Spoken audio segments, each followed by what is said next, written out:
PS কম্পিউটারে আপনাকে স্বাগত। আজ আমাদের দেখাবো প্রেজেন্ট অ্যাবসেন্ট টেবিল কীভাবে বানাবেন, তার সঙ্গে কন্ডিশনাল ফরম্যাটিং কীভাবে অ্যাপ্লাই করবেন। তো চলুন ভিডিওটি শুরু করা যাক। তো আমি এখানে এক্সেল ওপেন করে নিয়েছি। ওপেন করানোর পর আমি এখানে টেবিলটা তৈরি করব। এই ঘরটার মধ্যে আমি নেম আর ডেট দুটোই লিখতে চাই। তার জন্য এখানে অ্যালাইনমেন্ট গ্রুপে এখানে ক্লিক করবেন, তারপর এখানে বর্ডারে ক্লিক করবেন, এই বর্ডারটা দেবেন, ওকে করবেন। এবার লিখবো এখানে আমরা ডেট,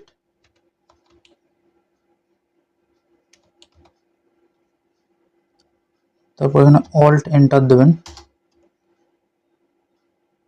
লিখবেন নেম। আপনি আপনার মতন টেবিলটা তৈরি করে নেবেন।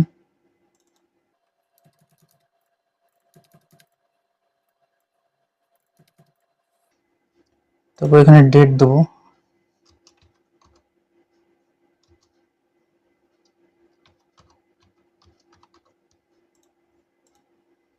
তারপর এখানে আপনার যতদূর ডেট লাগবে আপনি ড্র্যাগ করে নেবেন। আমি 10 তারিখ পর্যন্ত নিচ্ছি।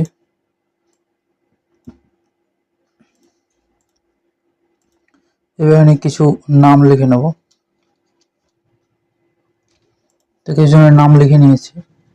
এবার এখানে আমরা প্রেজেন্ট আর অ্যাবসেন্ট টেবিল, এখানে আমরা প্রেজেন্ট আর অ্যাবসেন্ট কাউন্ট করব।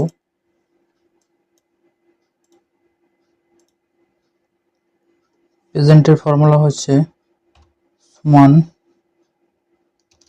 আমরা এখানে প্রেজেন্টের জন্য পি লিখব আর অ্যাবসেন্টের জন্য এ লিখব। তার জন্য এখানে ফর্মুলা হবে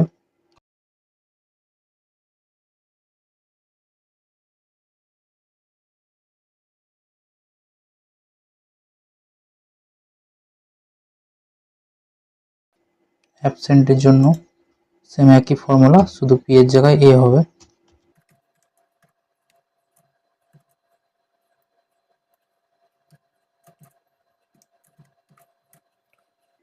এই ফর্মুলাটা ড্র্যাগ করব আমার জন্য নিচের দিকে যত দূর অবধি দরকার।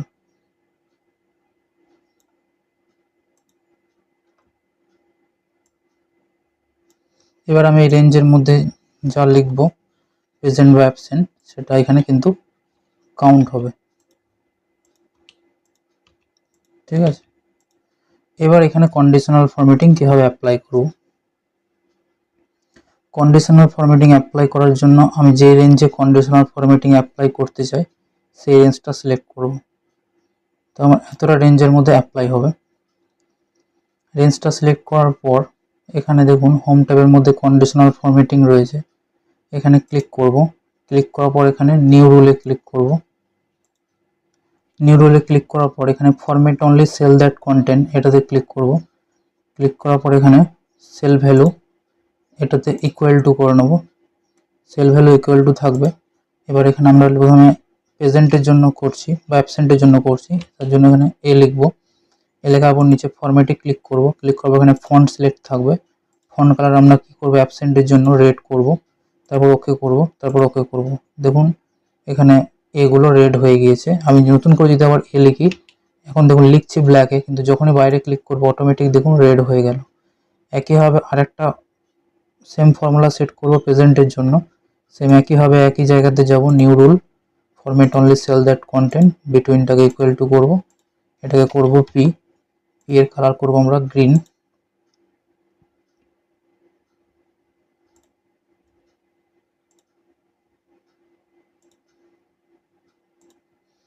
তারপর এখানে ওকে করব, ওকে করব।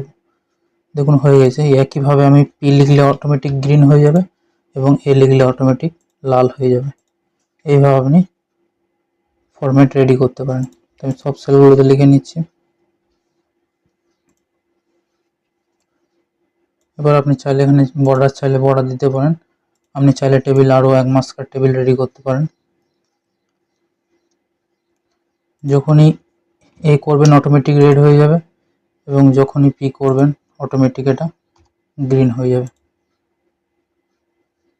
আর যদি আপনি কন্ডিশনাল ফরম্যাটিং রিমুভ করতে চান, আপনি যেখানে যেই রেঞ্জের মধ্যে কন্ডিশনাল ফরম্যাটিং অ্যাপ্লাই করেছেন সেই রেঞ্জটা সিলেক্ট করবেন। সেম হোম ট্যাবে গিয়ে কন্ডিশনাল ফরম্যাটিংয়ে ক্লিক করবেন। ক্লিক করার পর এখানে ম্যানেজ রুলে ক্লিক করবেন। আপনি যে রুল দুটো সেট করেছেন সেগুলো দেখাবে। আপনি যেটা ডিলিট করতে চান সেটা সিলেক্ট করবেন। তারপর এখানে দেখুন ডিলিট রুল অপশান আছে, এখানে ক্লিক করে ডিলিট করতে পারেন। তারপর এখানে অ্যাপ্লাই ওকে, আপনার কন্ডিশনাল ফরম্যাটিং রিমুভ হয়ে যাবে। এই ছিল আজকের ভিডিও।